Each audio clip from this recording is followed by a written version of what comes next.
আজকে একটি লজ্জার বিষয় জাতির জন্য। শিক্ষকরা থাকবেন শিক্ষা প্রতিষ্ঠানে, তারা এসে রাস্তায় দাবি তুলবেন যে আমাদের এই ন্যায্য দাবিগুলো আপনারা মেনে নিন, সরকার মেনে নিন, অর্থাৎ ছাত্ররা মেনে নিন।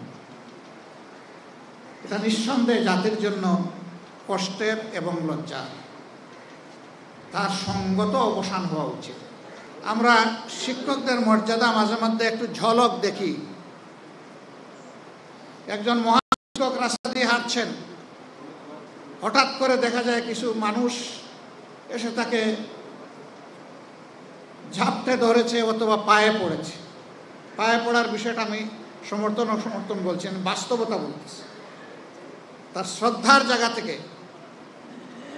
সে এরকম ঝাপটে ধরে, অনেক সময় শিক্ষক হাঁটছেন, গাড়ি থামিয়ে গাড়ির দরজা খুলে একজন সফেদ জামাওয়ালা ভদ্রলোক এসে শিক্ষককে জড়াই ধরেন, কাঁদেন, চুমু দেন, দোয়া চান।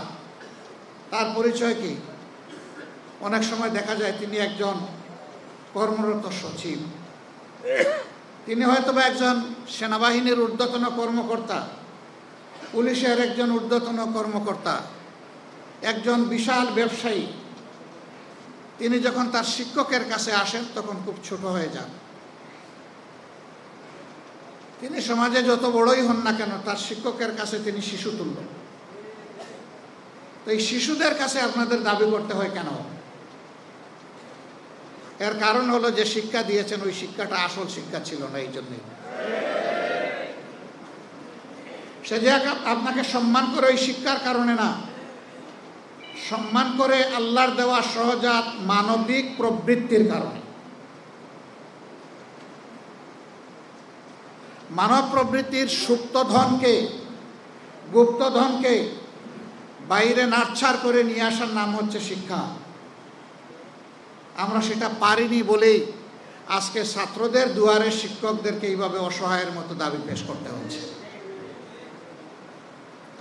ওই শিক্ষাটাই আনতে হবে, যেই শিক্ষায় দাবি আদায়ের কোনো প্রয়োজন হবে না, এবং যেই শিক্ষা ইনসাফের ভিত্তিতে গোটা সমাজের দিকে সুদৃষ্টি রাখবে। শিক্ষায় শিক্ষিতরা এটা মনে করবে না যে আমার মেধা আর আমার বাপের সম্পদ দিয়ে আমি আজকে মানুষ হয়েছি, এই পর্যায়ে এসেছি। বরঞ্চ সে আল্লাহকে ভয় করবে। এই মেধাটা আল্লাহ আমাকে না দিয়ে একজন সাধারণ শ্রমিককে দিতে পারতেন, সাধারণ মানুষকে দিতে পারতেন। আর আমি শুধু আমার বাপের টাকায় এই লেখাপড়া করি নাই। যে কথাটা আমি সব জায়গায় বলি এবং বলতেই থাকবো, এখানে আমাদের সকলের জন্য, আমার জন্য এটা প্রযোজ্য।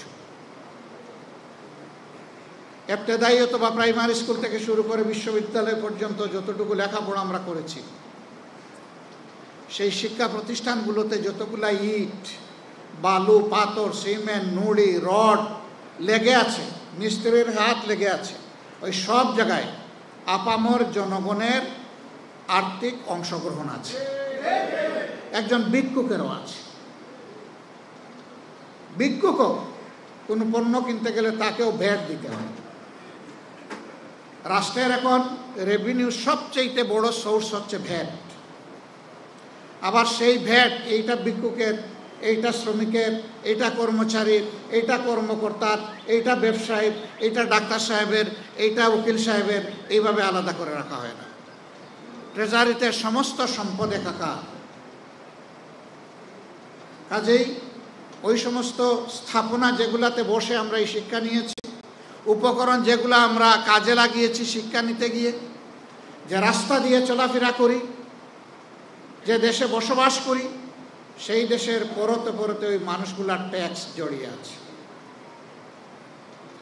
তার সাথে আরেকটা জিনিস উন্নয়নের জন্য লাগে, সেটা আমাদের মতো তৃতীয় বিশ্বের দেশগুলা বৈদেশিক ঋণ নিয়ে থাকে। আজকের জন্ম নেওয়া শিশুটির উপর ঋণের যে বোঝা, আপনার উপরেও সমান সেই বোঝা।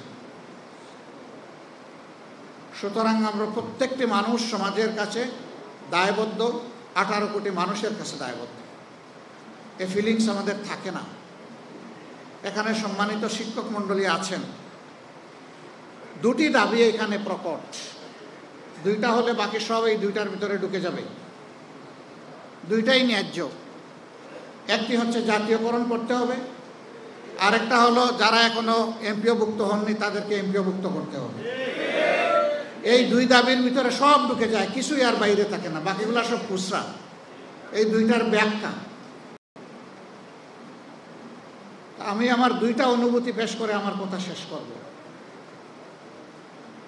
বর্তমানে যে সমস্ত শিক্ষা প্রতিষ্ঠান সরকারের পূর্ণ আর্থিক ব্যবস্থাপনায় চলে, তার একটা গুরুত্বপূর্ণ সংখ্যায় কোনো লেখাপড়া হয় না। শিক্ষা প্রতিষ্ঠানের কর্মঘণ্টার সময় বাসায় বসে শিক্ষকতা করেন, বিকল্প কলেজ অথবা স্কুল গড়ে তোলেন। তাহলে আপনি ওখানে বেতন নিচ্ছেন কেন?